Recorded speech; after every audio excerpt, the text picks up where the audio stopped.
Welcome to the Tech Humanist Show, a multimedia format program exploring how data and technology shape the human experience. I'm your host, Kate O'Neill. In the work of responsible AI, governance is now this really normal function inside companies. And it really wasn't that way a few years ago. And I think you're seeing how accountability is really being integrated into workflows across companies. What happens when the systems making decisions about our lives become too complex for anyone to fully explain, and yet we're told to trust them anyway?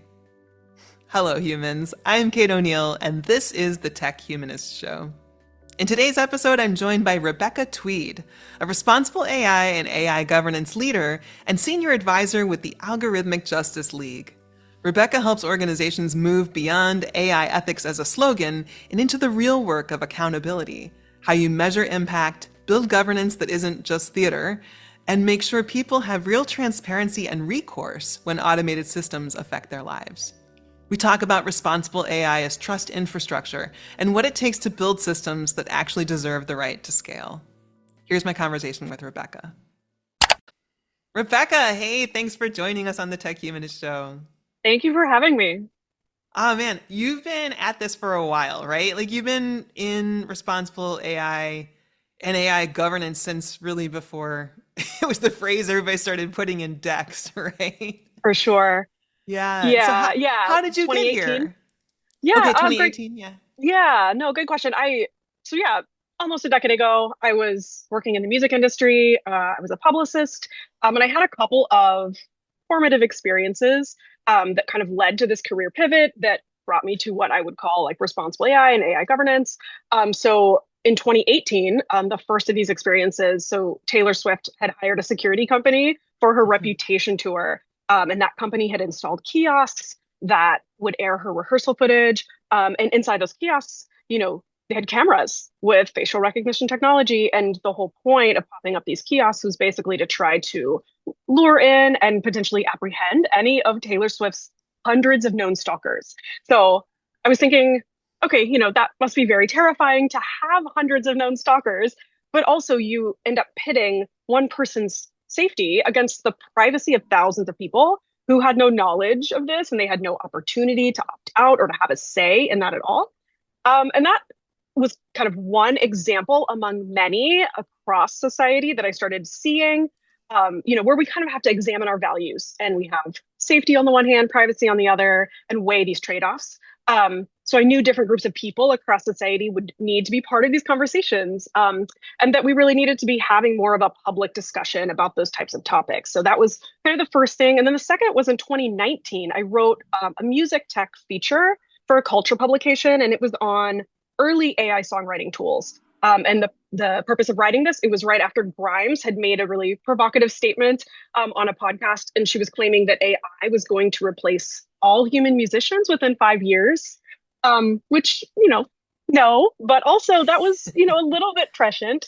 So I wanted to kind of explore that claim. So I dug into all the different music tech startups in the space and started seeing that even back in 2019, it was obvious that AI really could be a threat to the creative arts, but it also could be a tool that could significantly democratize access, not just to, the music industry, but also just to all kinds of creative industries as well. So I wrote that feature. And then a couple months later, I was contacted by John C. Havens, who is the executive director of the Global AI Ethics Initiative at the IEEE. Another former Tech Humanist Show guest. Excellent. So they had released one of the earliest responsible AI frameworks. It was ethically aligned design. And that initiative was examining AI's impact across different industries. And so I was tapped to join the initiative and then co-authored a paper on the impacts that AI would have on the arts industry. So really kind of started looking at the massive impact AI was going to have, seeing this big community growing up around this, and wanted to be a part of that. But I also started really looking into the ways that the tech industry was building these tools. And so wondering like what kind of safeguards are they putting in place? And I saw that, tech companies were already building teams devoted to this, focused on the societal impacts of their own AI products. And this was, this was a while ago. This was before the widespread use of LLMs. So, these were things like algorithmic recommendation systems or automated decision-making systems, and biometric systems like facial recognition Right. technology. And I was trying to understand what the roles and the career paths were. So, as I was looking through that, understanding that there weren't really common phrases or words or job titles that were used yet, there were all kinds of different ones. So I started my own job board just to kind of make sense of what these different teams were. And then I saw teams starting to pop up in other companies, not just the builders, but deployers and other companies that were trying to, utilize these tools within their workflows, and just really seeing how that was eventually synthesizing into these teams that were kind of AI governance.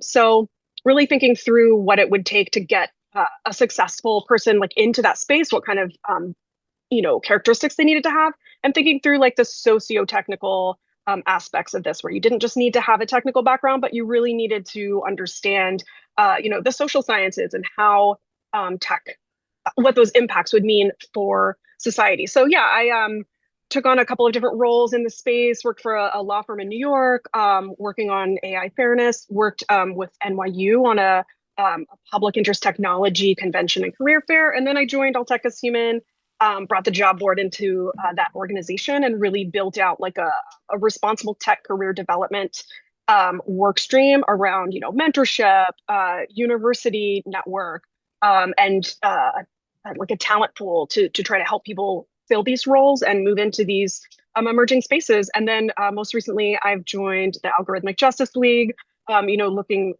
much more deeply into biometric technologies and the just the algorithmic justice space more broadly. Yeah, I love this. You start out this discussion with a punch at Taylor Swift, which is a bold decision in 2026, just after her It's wedding took over New I York can't help City. it. It's a part of my story, so it comes out even right after she gets married.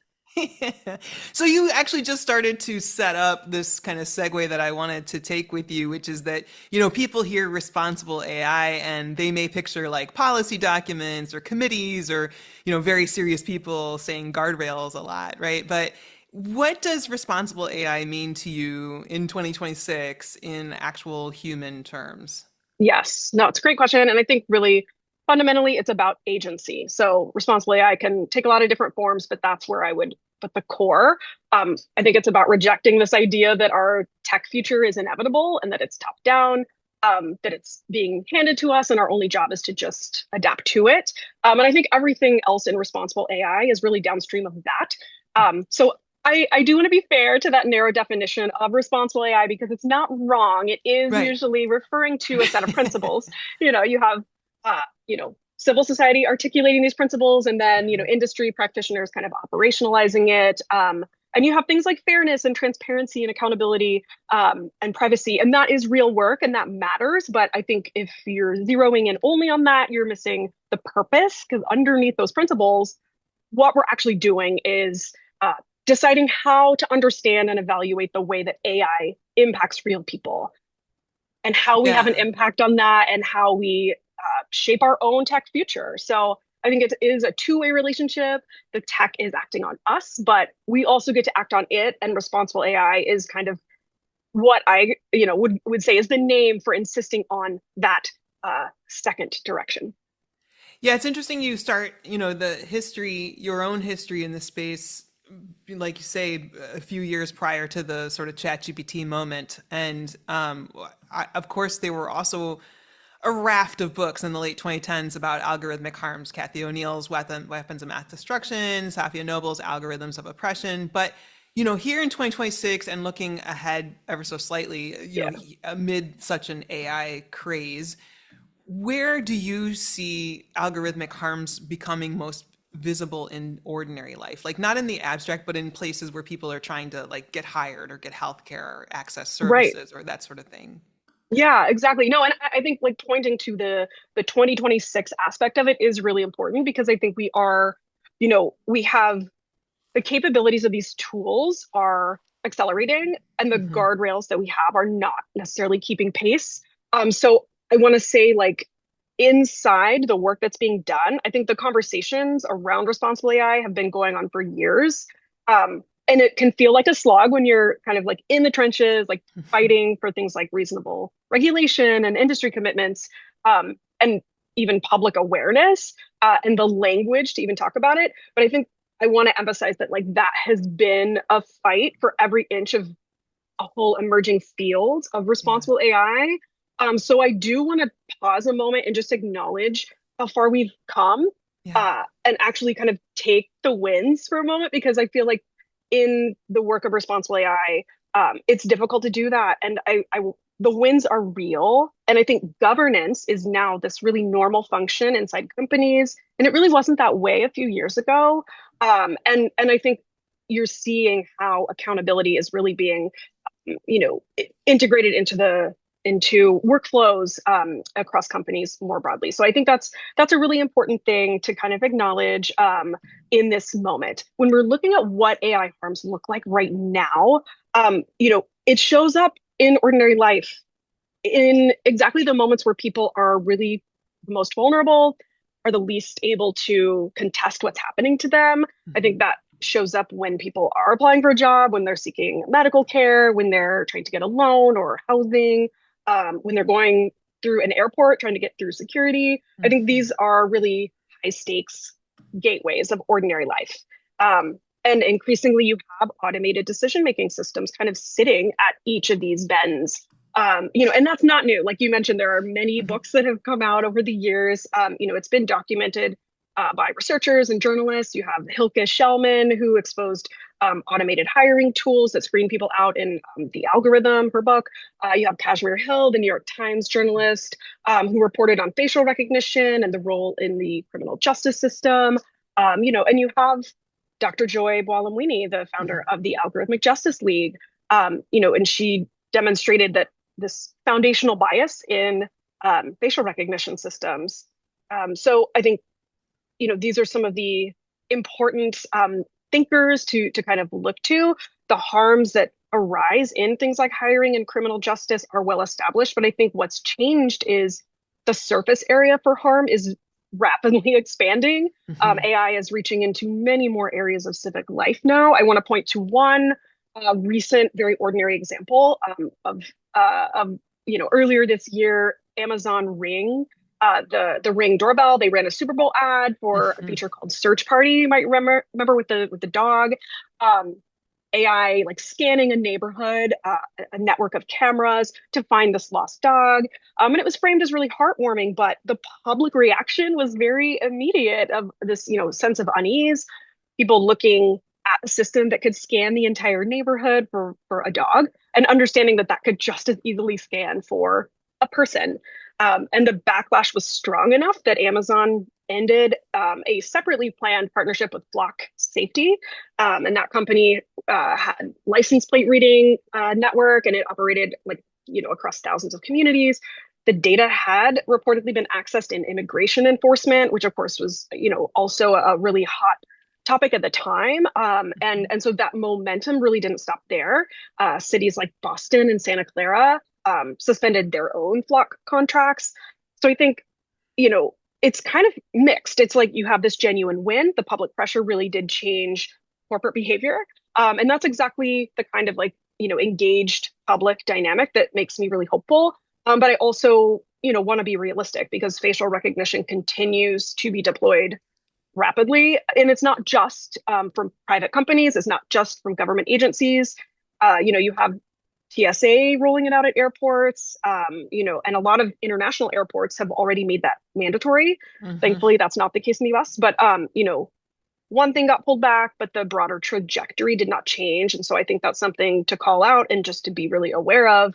Um, you know, a lot of people don't really know what the privacy policies are that govern like video, their biometric data, and Right. any retention of their data and video and who it's shared with, or if law enforcement can access it. So, I think these systems that get marketed as like safety features, there's also this data sharing aspect and privacy aspect, and there's a real transparency gap there, and I think that's something that really needs to be, acknowledged and dealt with over time.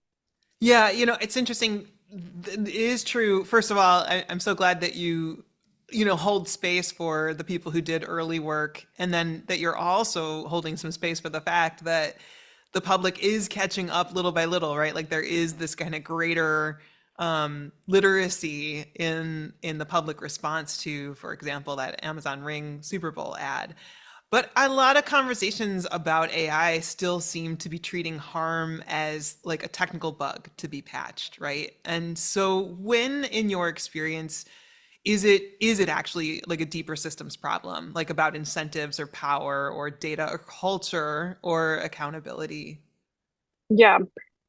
Yeah, I think this kind of technical bug framing, I think like that really points to an issue. It's, a bug is something you can patch, but a harm is it keeps recurring. Okay. Mm. It's like across different models, different companies, different use cases. And it's not a defect, that's the system working as designed. It's responding to the incentives that it was built under. Yeah. And I think that recurrence is the important aspect. So I want to say that, you have this incentive structure that should be examined. Large language models are enormously expensive to train. That means that the capability concentrates in a really small number of well-capitalized companies. And that concentration isn't neutral. It creates a really strong gravitational pull toward closed systems, and toward closed governments, rather than open ones. And I think, if you've spent billions like building a model, the incentive is to, wall it off, keep the weights private, control the access, and the economics of that really reward opacity.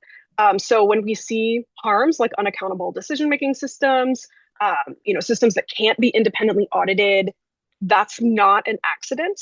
And that's, the downstream symptom of an incentive structure that really rewards closure over openness. So Mhm. I think that question of who controls the technology, it's not really a side issue. I think that is a very central issue that causes a lot of surface level harms. And you also have another asymmetry that I want to point to. I think that I kind of mentioned is this systems that lend themselves, like they reward closed societies over open ones. And I think it's really important to acknowledge that an authoritarian state can deploy AI for surveillance and for control with no friction. A press that's not asking questions, courts that don't push back, that kind of thing. And an open society has to do the harder thing, which is to build the technology and to preserve the accountability structure. So I think if we're not deliberate, the technology quietly does like move toward advantaging the closed model of governance. And that is a really important systemic issue, much more, it's deeper than a technical issue. So I think that's a really important thing to point to. And also in this moment right now, I think it's important to also say like, you know, the just because the harms are systemic, I don't think that means that the answer is for the government to have tight control over this or to, set up a licensing regime where you need federal permission to even build a model in the first place. I think that makes the underlying problem worse. So, I think it's a really important time to be thinking through these questions. And I think the responsible role for government is to provide guardrails, but not to gatekeep. So, setting those rules, but not, taking it over and really preserving the ability for multiple different companies and actors to be in this space. And so I'm a strong proponent of the open source ecosystem as well. Within that, it seems like if you think about open source and sort of enabling decision makers and organizations to make the best decisions, right? To make responsible decisions. Let's pivot to that a little bit Mhm. because I think a lot of our listeners are inside of companies, organizations where they are either the person who is making decisions about AI and other technology, or they are, they have the ear of somebody who is in that role.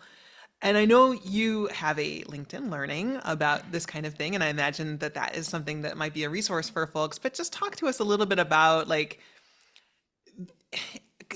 step back one second. I'll just say, like, I think a through line for this episode is that responsible AI is not just about making machines behave better, it's about making institutions more worthy of trust. And I want to know from your perspective what has to be true inside an organization for AI governance to be more than accountability theater. Yes. Yes. Thank you for mentioning my LinkedIn Learning Yeah. course. I do. Yeah, it's Do a an little AI plug. governance We'll course. definitely link to it in the show notes. Thank you. Yes. And I go into a lot of depth in that course. But I will say it's, kind of, yeah, stepping back a moment. You really want to be looking at AI governance around, operationalizing the principles that we've been talking about for years. You need to be able to kind of show your work around ensuring that the tools that you're deploying are that they have accountability. It's about the process, it's about the documentation, and it's about really making sure you have evidence that due diligence has happened. And I think that is really what sets up that accountability piece.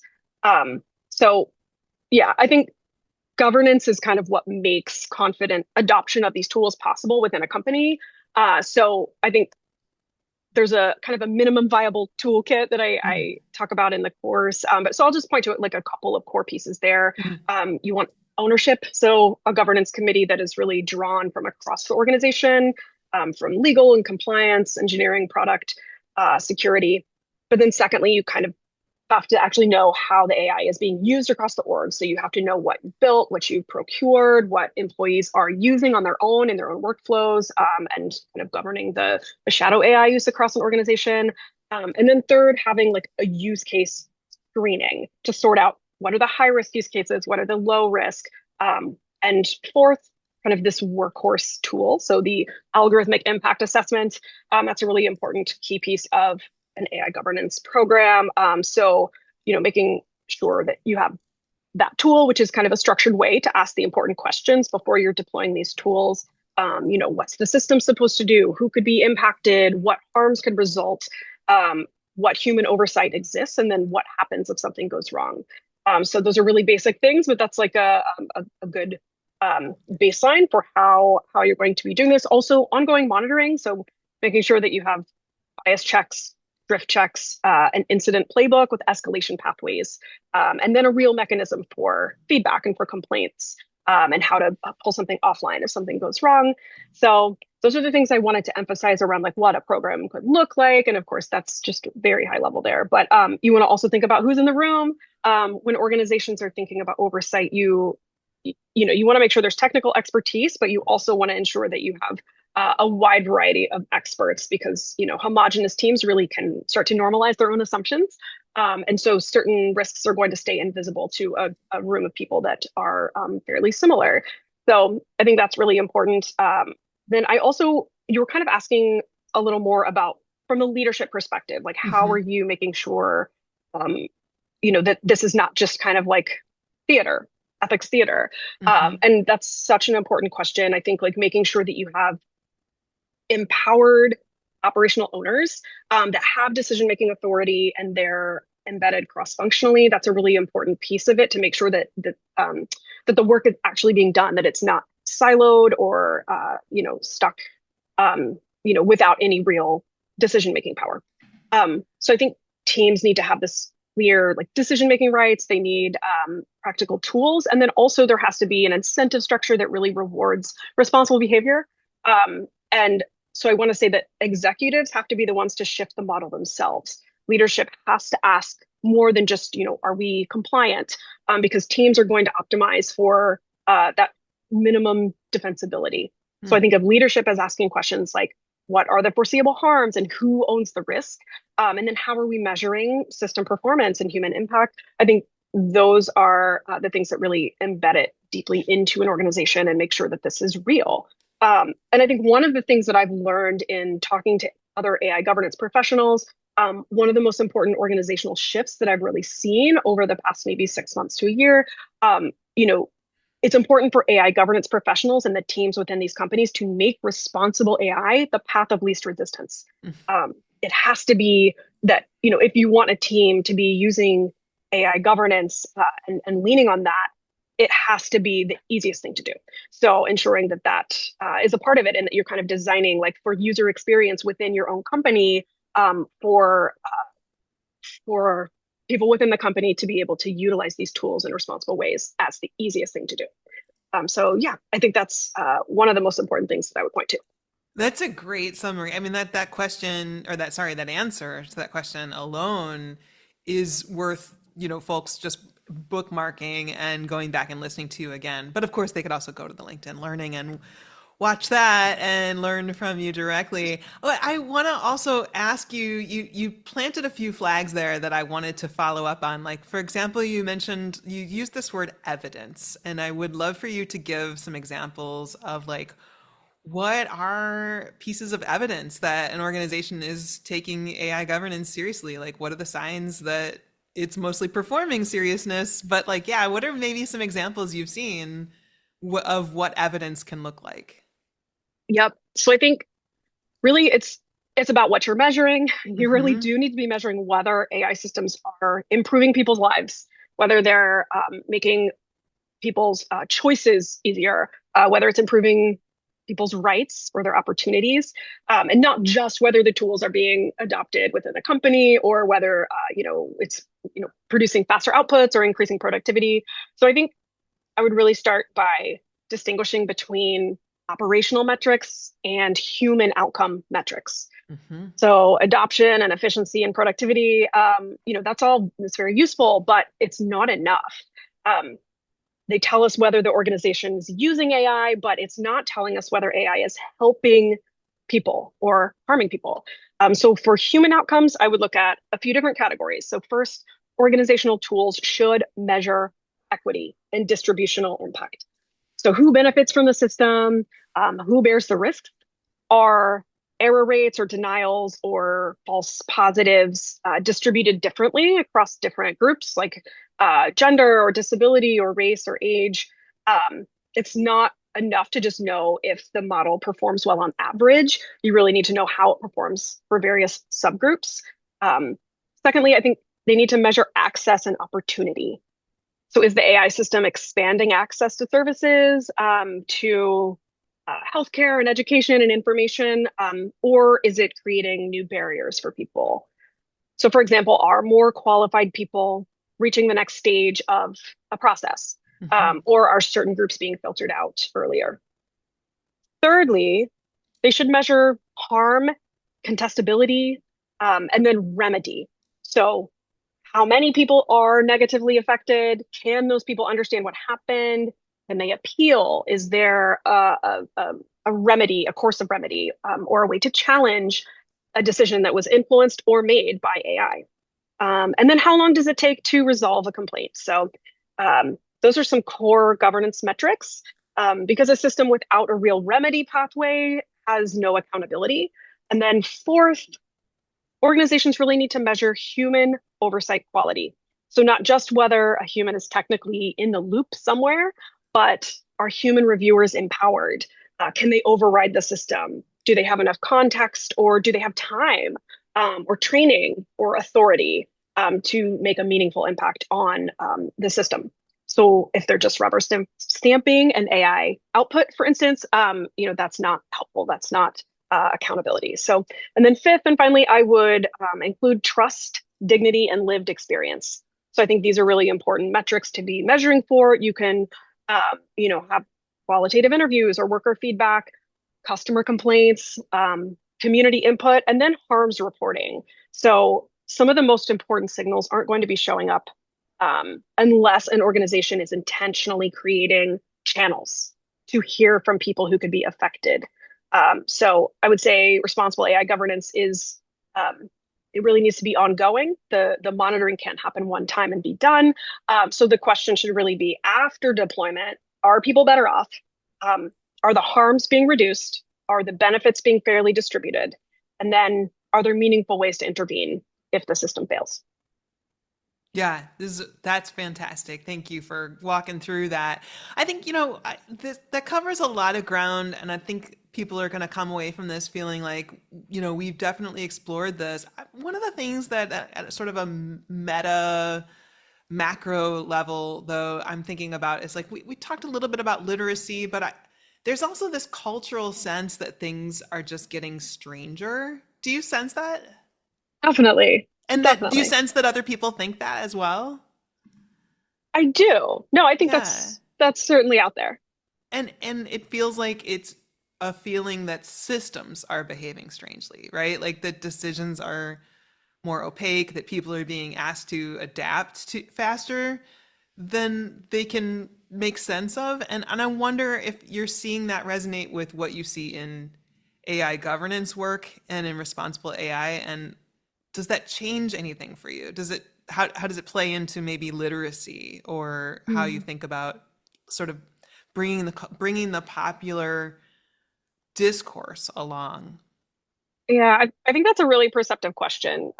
There's certainly like a weirdness in the air. I think that does impact AI governance. And I think AI governance actually impacts that as well. So I think the kind of as AI governance is becoming a more just more embedded across more and more companies, I think it's arriving at a moment when people really do already feel like the systems around them have become like very illegible. And Hmm. I think AI risks becoming the most visible symptom of that feeling, rather than the cause of it. So I think I'd start by naming that mood. And a lot of people feel like the institutions they're supposed to be trusting have become these black boxes. And AI is a great example of that. That Hmm. decisions that affect their lives are being made by processes that are completely opaque. They can't see them, they can't contest them. And things are just moving too fast to really make sense of it. And I think AI drops into that pre-existing distrust and it really kind of concentrates it and really kind of congeals all those feelings. So I think that speed piece is very real. It's something I wanted to emphasize. Yeah. It's worth taking seriously as, most consequential technologies that society has used over time, they have arrived slowly enough that society could really adapt and metabolize them and integrate them into their daily lives, rewrite some of the rules and develop norms at a pace that makes sense and feels healthy. But with AI, capability curve, it is outrunning our sense making. I think people wake up and the tool that they used last month, it's different this month. And no one asked them about that. Models are pulled and change on a dime. And I think that's genuinely disorienting for people.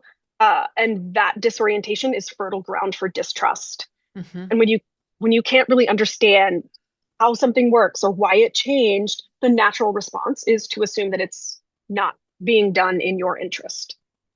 And I think Yeah. something that is maybe underappreciated is the the real disorientation isn't AI alone, it's AI compounding with other technologies.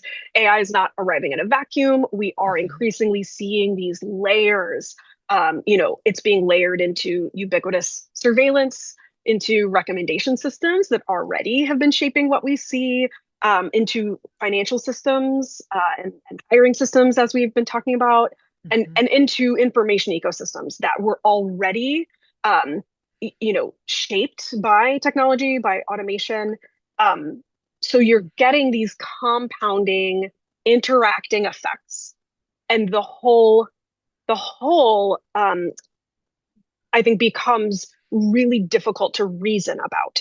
It's not because any one piece is irreconcilable on its own, um, but it's because like all of these entangled pieces make very little sense on their own, and then as they combine, they make even less sense. Um, and I think when you're having like a synthetic media tool plus a micro targeting engine plus a social platforms amplification logic, you're going to be producing something weirder than any of them would alone, and that kind of quality of systems behaving strangely because they're interacting in ways that nobody necessarily designed.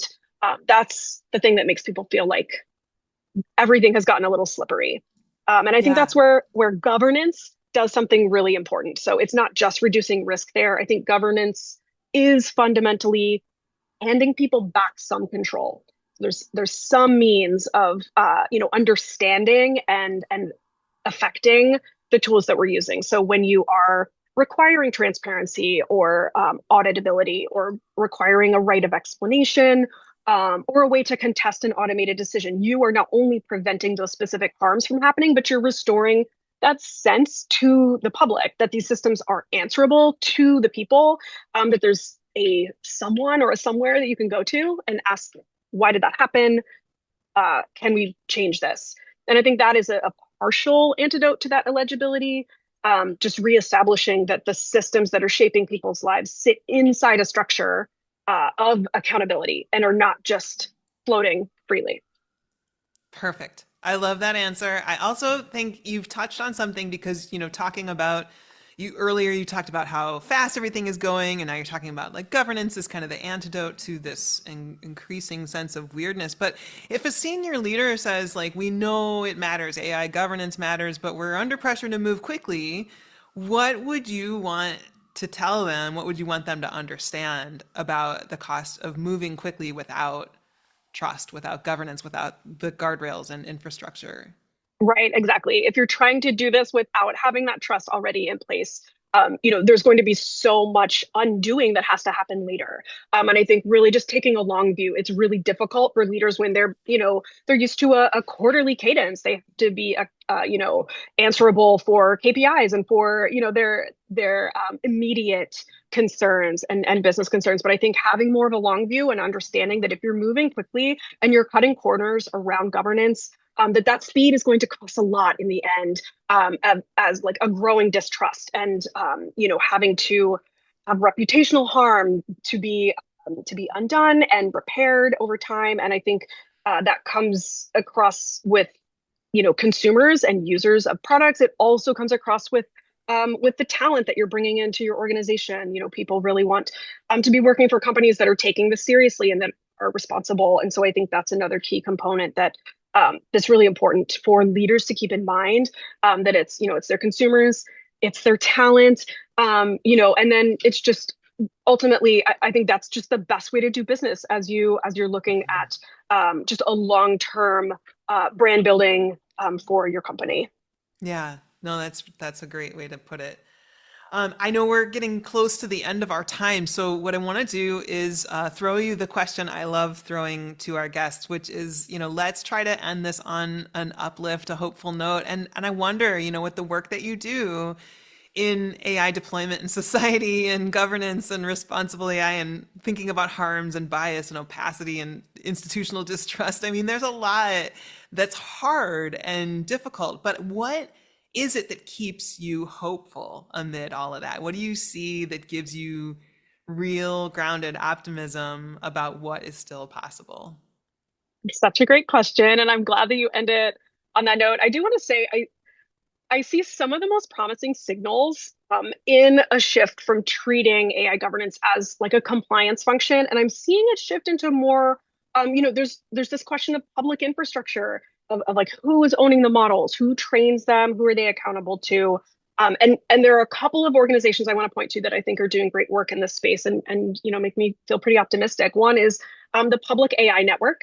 So this underlying idea that they're pushing is that AI shouldn't only exist as private products that are optimized for shareholder returns, but really it should exist as more of a public infrastructure, the way we would think about libraries or public broadcasting, that it's openly accessible, that it's publicly funded, that it's publicly governed.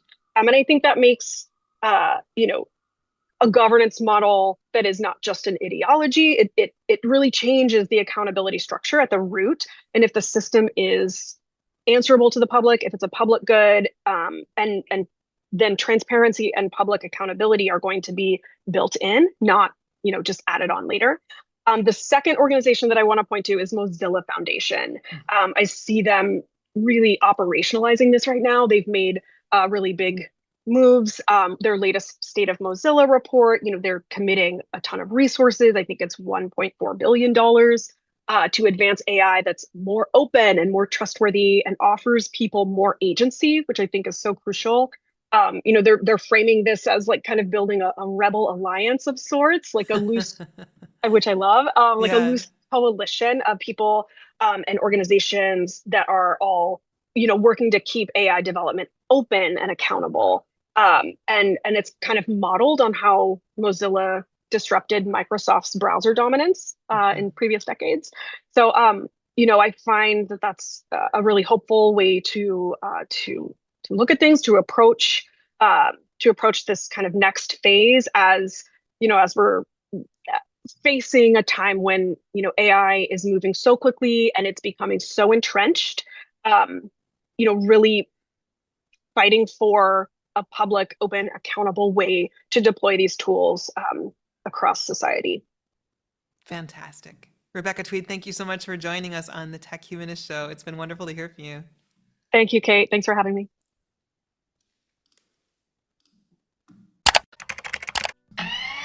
Thank you for listening to the Tech Humanist Show.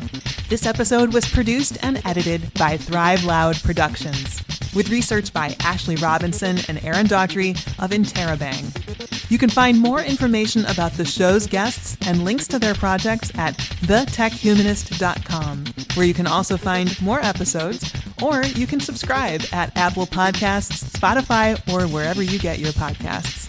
Special thanks to all of our guests for lending their voices to help make the future a brighter place. I'm Kate O'Neill. You've been listening to the Tech Humanist Show from KO Insights.